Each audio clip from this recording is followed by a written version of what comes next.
State investor Temasek Holdings today announced its review of the financial year. It acknowledged the impact that the COVID-19 pandemic has on some of its figures, with its net portfolio value and total shareholder return dropping from previous years. The company also shared details of its contribution to the fight against the coronavirus, as well as its commitment to reducing carbon emissions. Multimedia journalist Chow Suen with more. Temasek revealed that its net portfolio value this year had seen a drop to $306 billion, down from $313 billion last year, and it saw a negative total stakeholder return of minus 2.28 in 2020, as its investment in the hard-hit sectors of tourism, travel and entertainment remains small, at about 5%. It has not been hit as hard by the contraction in these industries. Speaking today, Temasek executives emphasized its commitment to helping fight the COVID-19 pandemic. From masks, swabs and hand sanitizers to investing in the development of a vaccine, dipping into funds set aside since the 2003 SARS epidemic for community-based activities. Temasek had earlier pledged $800 million to the cause. Temasek's executives and staff discussed some of the actions and considerations the company took. We brought together the weight of our capabilities, our networks, our resources, and our people to this pandemic to take it to the ground, both here in Singapore and elsewhere. Cases were accelerating, and there needed to be a way to help alleviate the growing pressure on the hospitals so that hospitals can continue to take more acute cases. So what led us to the expo was the fact that we were looking for a relatively large space that could house lots of patients. And it was also operated by one of our portfolio companies. The company also committed to the ambitious goal of a net zero carbon emissions by 2050, both by working with its portfolio companies to reduce their emissions, as well as investing in research and technology. All in all, Temasek said that while it has seen the impact of the COVID-19 quite acutely, it remains positive, looking into ways to grow in the future. The company also stressed that despite market turmoil, Singapore and China remain its top two countries by concentration, with a majority of portfolio companies anchored in Asia. Chow Suen for the Straits Times. Associate Editor at the Straits Times, Vikram Khanna, joins us now to break down this review. Vikram, what were some of the significant investments that Temasek made in the past financial year? Well, Temasek seems to be investing in structural themes and trends that will produce growth in the future over the long term. So I obviously don't have the whole portfolio, but from what has been revealed, we can see, I'll give you some examples.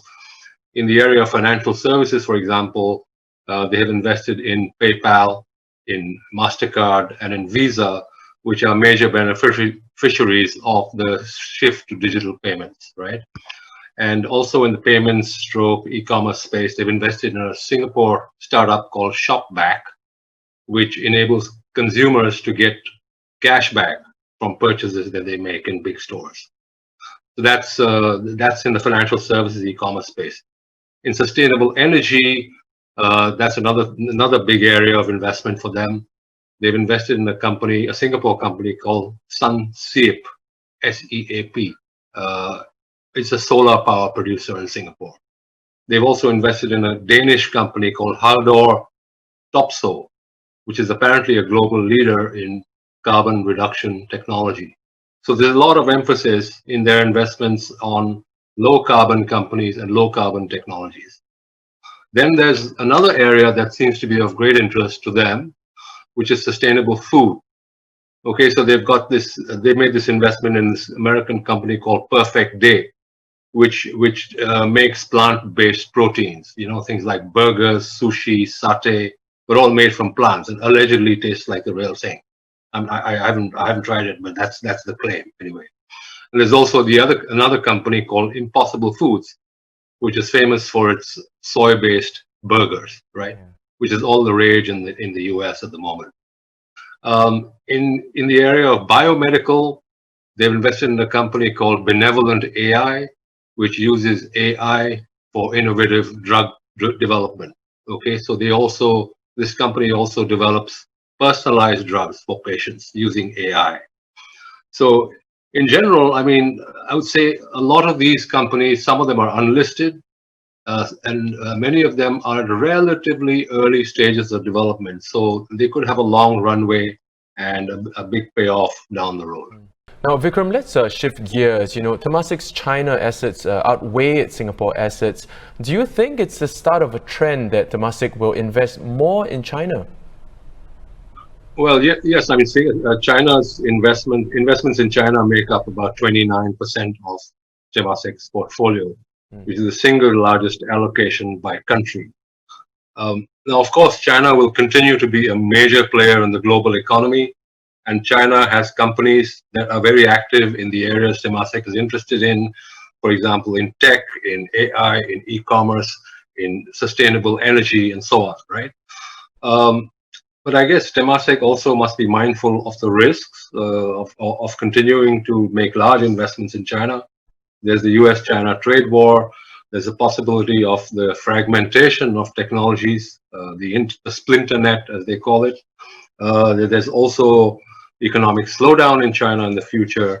There's also corporate governance risks. There's an aging demographic.